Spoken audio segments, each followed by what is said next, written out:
Hi friends, welcome to the channel history decodes Telugu. ఏమి కోల్పోయావు ఓ మిత్రమా? నువ్వు అన్నీ కోల్పోయినా ఎప్పుడు కూడా నీలో ఉన్న ఆత్మవిశ్వాసాన్ని మాత్రం ఎప్పుడు కూడా కోల్పోకూడదు. ఎందుకంటే అదొక్కటి ఉంటే చాలు, నువ్వు కోల్పోయిన వాటన్నింటినీ తిరిగి దక్కించుకోవచ్చు.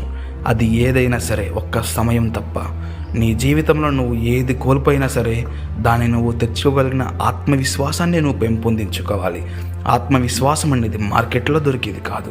కొంతమందికి ఈ ఆత్మవిశ్వాసం గ్రాముల లెక్కలో ఉంటే, మరికొంతమందికి టన్నుల లెక్కలో ఉంటుంది. నిజానికి ప్రతి ఒక్కరికి ఈ ఆత్మవిశ్వాసం ఉంటుంది. మీరు జస్ట్ ఫీల్ అవ్వాలంతే. ఈ ఆత్మవిశ్వాసం ప్రతి ఒక్కరికి వర్కౌట్ కాదు.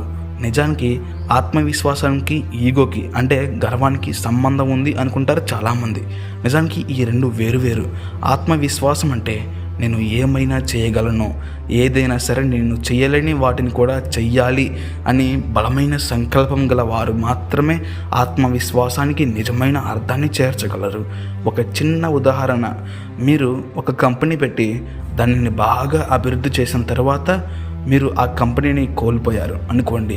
కోర్టుల చుట్టూ తిరగడం లేదా సెటిల్మెంట్ లాంటివి చేసుకోవడం కాకుండా మరలా చిన్న స్థాయి నుండి కోల్పోయినదంతా తిరిగి దక్కించుకునే దాకా పనిచేయడమే ఆత్మవిశ్వాసానికి నిజమైన అర్థం. ఈ ఆత్మవిశ్వాసానికి ఏ రకమైన ఖర్చు అక్కర్లేదు. మీరు మీ ఆత్మవిశ్వాసాన్ని సరిగ్గా ఉపయోగించగలిగితే మీకు కావలసినవన్నీ మీరే సమకూర్చుకోగలరు. గర్వం అంటే మీకున్న వాటన్నిటినీ కూడా బజారుకి ఈడుస్తుంది. కాబట్టి ఆత్మవిశ్వాసాన్ని ఎప్పుడు కూడా పెంపొందించుకోవాలి. మీ పిల్లలకు ఎప్పుడు కూడా ఆత్మవిశ్వాసాన్ని పెంచుకునేలాగా వారిని పెంచండి. ఆత్మవిశ్వాసాన్ని నువ్వు పెంచుకోగలిగితే నీ దగ్గర ఏమి ఉన్నా లేకున్నా సరే, పరిస్థితుల నుండి ఎలా బయటపడాలో ఈ ఆత్మవిశ్వాసం మీకు సహాయపడుతుంది. కాబట్టి ఆత్మవిశ్వాసాన్ని ఎప్పుడు కోల్పోకు మిత్రమా. ఇది మన ఛానల్ సూక్తి.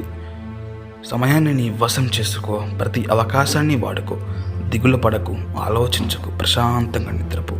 నీ జీవితంలో ఏదో పాటించు, నిన్ను నువ్వు కాపాడుకో మిత్రమా.